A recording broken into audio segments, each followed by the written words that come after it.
America के नव निर्वाचित राष्ट्रपति डोनाल्ड ट्रंप ने चुनाव से पहले हिंदुओं से किया अपना वादा पूरा कर दिया है। ट्रंप ने अपने कैबिनेट में 2 अहम पदों पर हिंदू नेताओं की नियुक्ति की है और ये बता दिया है कि वो हिंदुओं के अधिकारों को लेकर कितने गंभीर हैं। अमेरिकी कांग्रेस की पहली हिंदू नेता तुलसी गबार्ड को डोनाल्ड ट्रंप ने बहुत बड़ी जिम्मेदारी दे दी है। तुलसी गबार्ड को नेशनल इंटेलिजेंस का डायरेक्टर यानी DNI चुना गया है। इससे पहले ट्रंप ने एलन मस्क के साथ भारतवंशी विवेक रामास्वामी को डिपार्टमेंट ऑफ गवर्नमेंट एफिशिएंसी यानी DOGE को लीड करने के लिए चुना था। डोनाल्ड ट्रंप ने अमेरिका की वरिष्ठ हिंदू नेता को बेहद अहम जिम्मेदारी दी है। ट्रंप के दूसरे कार्यकाल में वो CIA और FBI जैसी 18 खुफिया एजेंसियों की जिम्मेदारी संभालेंगी। अमेरिका का राष्ट्रपति चुनाव जीतने के बाद डोनाल्ड ट्रंप अब अपने कैबिनेट का विस्तार और प्रशासनिक बदलाव कर रहे हैं। तुलसी गबार्ड को इतनी बड़ी जिम्मेदारी मिलने के बाद वो सुर्खियों में छाई हुई हैं। कौन है तुलसी गबार्ड, अब ये भी आपको बता देते हैं।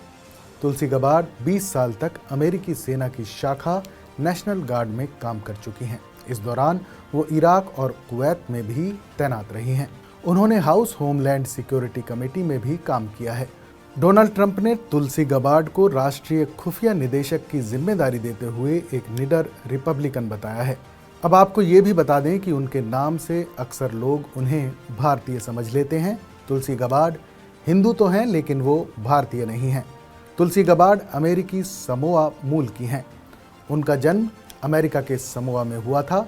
तुलसी के पिता यूरोपीय मूल के और माँ भारतीय हैं। तुलसी गबार्ड डेमोक्रेटिक पार्टी के पूर्व नेता हैं। वो अमेरिका की पहली हिंदू सांसद हैं।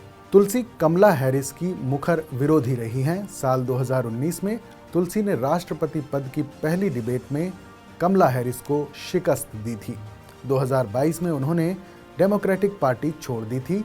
बाद में वो रिपब्लिकन पार्टी में शामिल हुई। तुलसी गबार्ड की मां ने हिंदू धर्म अपना लिया था और अपने सभी बच्चों के नाम हिंदू धर्म के मुताबिक रखे थे। तुलसी गबार्ड कई बार खुले मंचों से खुद को हिंदू बता चुकी हैं और दुनिया भर में रह रहे हिंदुओं की पैरवी करती हैं। वो अक्सर पाकिस्तान, बांग्लादेश जैसे देशों में हिंदुओं के खिलाफ हो रहे अत्याचारों पर भी खुलकर बोलती हैं और हिंदू सुरक्षा का मुद्दा भी अक्सर उठाती हैं। ऐसे में तुलसी गबार्ड को भारत में काफ़ी ज़्यादा पसंद किया जाता है। तुलसी गबार्ड ने अपनी नियुक्ति के वक्त भी भगवत गीता पर हाथ रखकर पद की शपथ ली थी। डोनाल्ड ट्रंप ने तुलसी की तारीफ करते हुए कहा था कि डेमोक्रेट राष्ट्रपति पद के नामांकन के लिए एक पूर्व उम्मीदवार के रूप में तुलसी को 2 पार्टियों में व्यापक समर्थन मिला। वो अब एक गौरवान्वित रिपब्लिकन हैं।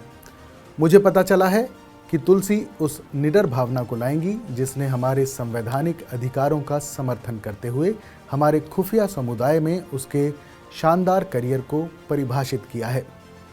शक्ति के जरिए शांति बहाल करना हम सभी को गौरवान्वित करेगा। सेलिब्रिटी नेटवर्थ की एक रिपोर्ट के मुताबिक तुलसी गबार्ड की कुल संपत्ति लगभग $1 मिलियन है। ये आंकड़ा एक कांग्रेस सदस्य के रूप में उनके वेतन, सैन्य वेतन और दूसरे क्षेत्रों में किए गए निवेश के आंकड़ों से लिया गया है। हालांकि 2020 के राष्ट्रपति चुनाव के दौरान जब वो भी अमेरिकी प्रतिनिधि के रूप में काम कर रही थीं, तो उनके वित्तीय खुलासे से पता चला कि उनकी कुल संपत्ति $5,08,992 से $5,80,999 के बीच है। अमेरिकी प्रतिनिधि के तौर पर सेवा करते हुए उन्होंने अपनी आखिरी आर्थिक स्थिति बताई थी।